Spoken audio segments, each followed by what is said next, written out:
Good morning, everyone. Well, I have another favorite recipe I want to make for you today. I've shared this recipe with a lot of my friends and they all love it. So I want to share it with you too.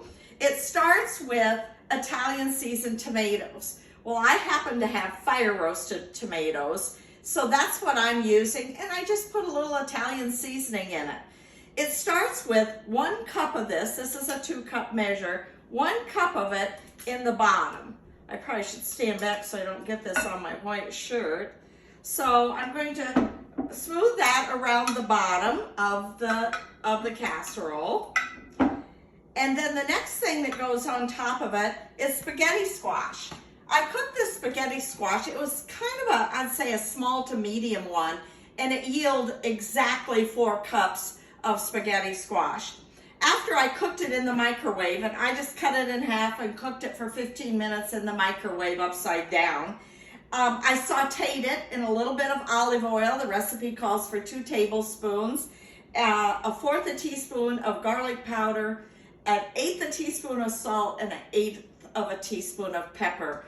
That probably doesn't seem like much salt and pepper to you, but that's one thing I love about these recipes is they're controlled for salt and for seasoning, and so you don't get too much salt, which isn't good for any of us. So the next thing, and Jean's going to show you this as I layer this in, the next thing is I'm going to layer this on top of the tomatoes and spread it around. And the one reason it has you saute the spaghetti squash, I think, is because it gets some of the moisture out of the spaghetti squash, because it really is already cooked. And so now it has the moisture out of it. On top of that, I'm going to put the ricotta. And I mixed this ricotta with 2 tablespoons of egg whites. It says egg beaters, but egg whites are the same thing. 1 cup of mozzarella and 2 tablespoons of Parmesan cheese.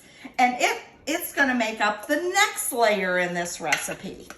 And I love ricotta. I love all the stuff in this, and it's just amazing how this all comes together and makes a low carb but a really delicious recipe. This recipe actually serves 4 people, and I'm not having company, but we love this so much we'll eat it 2 nights in a row, no problem. That's one of the great things about Italian food is you can eat it more than once. You don't get tired of it. On top of the ricotta, I'm going to put the 5 ounces of, I used very, very low-fat hamburger because that's what I had. And I put a little bit of Italian seasoning in it to keep up the theme of this is an Italian meal. And I'm going to spread that 5 ounces of, in my case, hamburger. The recipe calls for turkey, and that works too because everything in this recipe is so delicious that it all works together, so it doesn't make any difference. You just want to make sure you're sticking to low fat. And then the next thing I'm going to do, because this is going really quick, I love it, is I'm going to put that other cup of tomatoes on top. And so that'll be my next layer. And the directions say to go ahead and bake this, and then the last part of the baking to put that cheese on top. But I'm going to go ahead and put the cheese on because this is all going to go in the refrigerator, and I'll bake it for supper later tonight.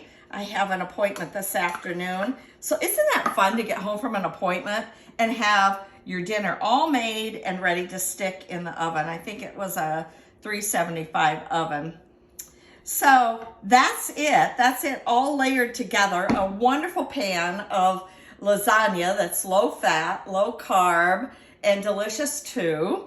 And I'm going to stick it in the fridge, cover it up, stick it in the fridge, and we'll have it tonight. So I hope you like this as much as I do. I'll post the recipe together when I post this video. Have a nice day.